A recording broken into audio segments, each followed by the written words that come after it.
Do you realize that Newton could have been condemned to death or imprisonment as Galilei before him? And he would have had to abjure his own scientific research. He would have had to do that had he spoken out and expressed his convictions.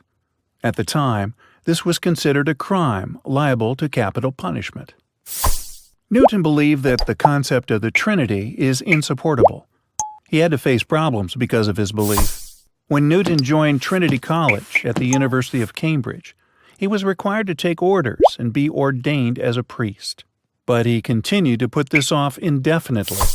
When he was selected for the Lucasian chair, he requested a personal appeal to King Charles II, requesting that he be exempted from this requirement because he did not believe in the Trinity. Plainly put, Newton believed in the one God. Amazingly, his concept of God and Jesus was close to the Islamic concept. His biographer, Richard Westphal, writes, Newton recognized Christ as a divine mediator between God and man who was subordinate to the Father who created him. Newton then considered Jesus an intermediary between God and man, and that he was subject to his Creator. Indeed, God's messengers have such intermediate roles between God and his creation, and they are subject to God's will like all creatures. Newton followed Arius, who was a Unitarian, and rejected Athanasius, who believed in the Trinity.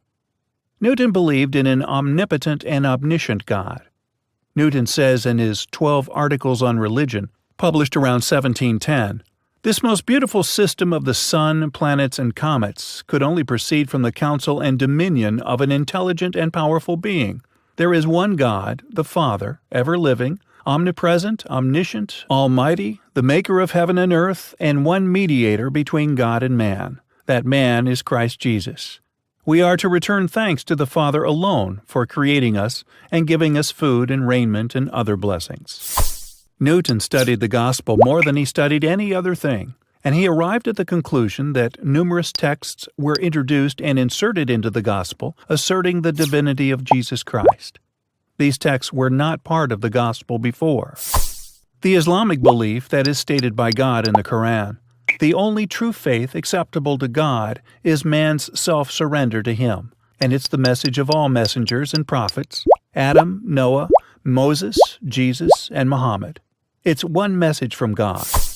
Newton came very close to this idea when he said, "The first religion was the most rational of all others, till the nations corrupted it."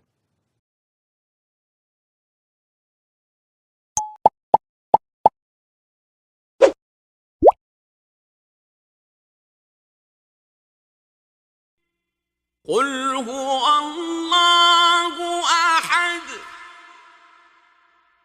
الله الصمد لم يلد ولم يولد ولم